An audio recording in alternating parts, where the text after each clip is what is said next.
ഈശോയാൽ സ്നേഹിക്കപ്പെടുന്ന silent rose കുടുംബത്തിലെ എല്ലാ പ്രിയപ്പെട്ടവർക്കും സ്നേഹവന്ദനം. ഈശോ ഇന്ന് നമ്മളോട് പറയുന്നത്, നിങ്ങളുടെ നീതി നിയമജ്ഞരുടെയും ഫരിസേയരുടെയും നീതിയെ അതിശയിക്കുന്നില്ലെങ്കിൽ നിങ്ങൾ സ്വർഗരാജ്യത്തിൽ പ്രവേശിക്കുകയില്ല എന്നാണ്.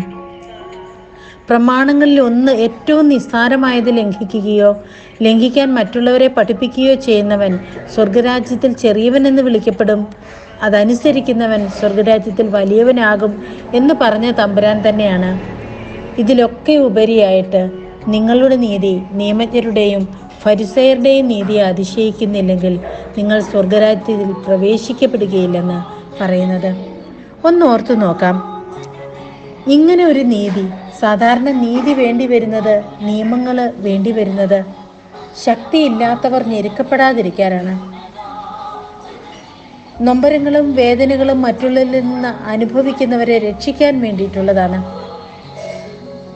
ഈശോയുടെ മേലും ഒരു നിയമം ആ കാലത്തെ ജനപ്രമാണിമാരെ അടിച്ചേൽപ്പിച്ചിട്ടുണ്ടായിരുന്നു. അങ്ങനെ നിയമത്തിന്റെ പൂർത്തീകരണമായ മിശിഹ നിയമം അനുസരിക്കുന്നവനായി കൊലക്കളത്തിലേക്ക് നയിക്കപ്പെടുമ്പോൾ എല്ലാ നീതിയെയും അതിശയിക്കുന്ന ഒരു നീതി കാണിച്ച ഒരു വ്യക്തിയുണ്ട് ആ കുരിശിൻ്റെ വഴിയിൽ. അത് മറ്റാരുമല്ല, വേറോനിക്ക.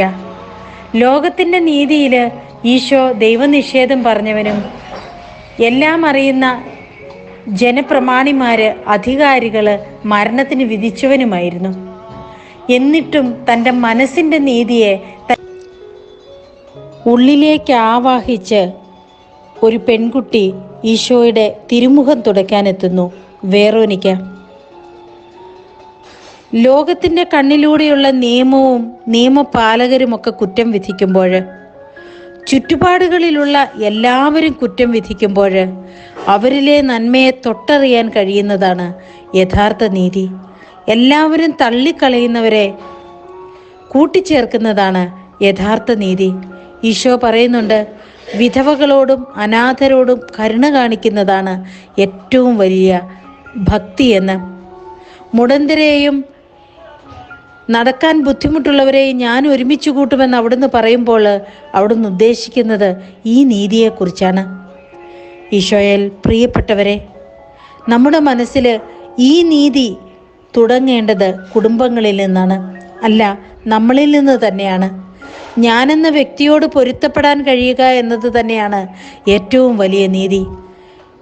എൻ്റെ കഴിവുകേടുകൾ, എൻ്റെ തെറ്റുകൾ, എൻ്റെ കുറവുകളൊക്കെ എൻ്റെ മുൻപിൽ ഇങ്ങനെ മല പോലെ വളർന്നു നിൽക്കുമ്പോൾ, തിരമാല പോലെ ഉയർന്നു വരുമ്പോൾ, എൻ്റെ കുറവുകളുടെയും എൻ്റെ പ്രോബ്ലങ്ങളുടെയും എൻ്റെ കോട്ടങ്ങളുടെയും മുൻപിൽ എഴുന്നേറ്റ് നിന്ന് അടങ്ങുക, ശാന്തമാവുക എന്ന് പറയാനായിട്ട് എനിക്കൊരു ദൈവമുണ്ട് എന്ന് വിശ്വസിക്കാൻ കഴിയുന്നതാണ് ആ നീതിയുടെ ആദ്യത്തെ അധ്യായം.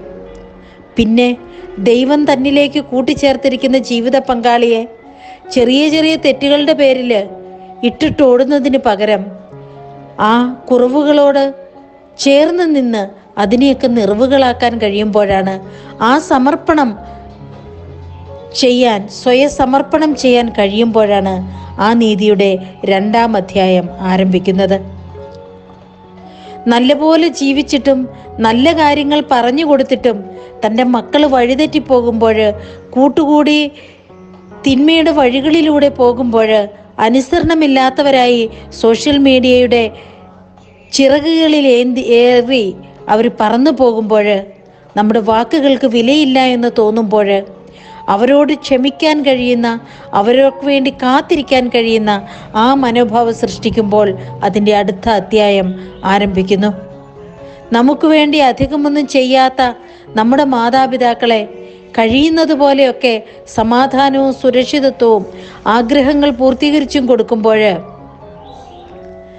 വീണ്ടും അതിൻ്റെ മറ്റൊരധ്യായം ആരംഭിക്കുന്നു. ഈശോയാൽ സ്നേഹിക്കപ്പെടുന്ന പ്രിയപ്പെട്ടവരെ, നമ്മുടെ നീതി നമ്മുടെ ഹൃദയത്തിൻ്റെ ഉള്ളിൽ നിന്ന് ഒഴുകിയിറങ്ങുന്ന സ്നേഹമാവട്ടെ. അപ്പോഴാണ് ഈശോ സമസ്തവും പൂർത്തിയാക്കാൻ നമ്മളെ ഉപകരണങ്ങളാക്കുന്നത്. ആമേൻ.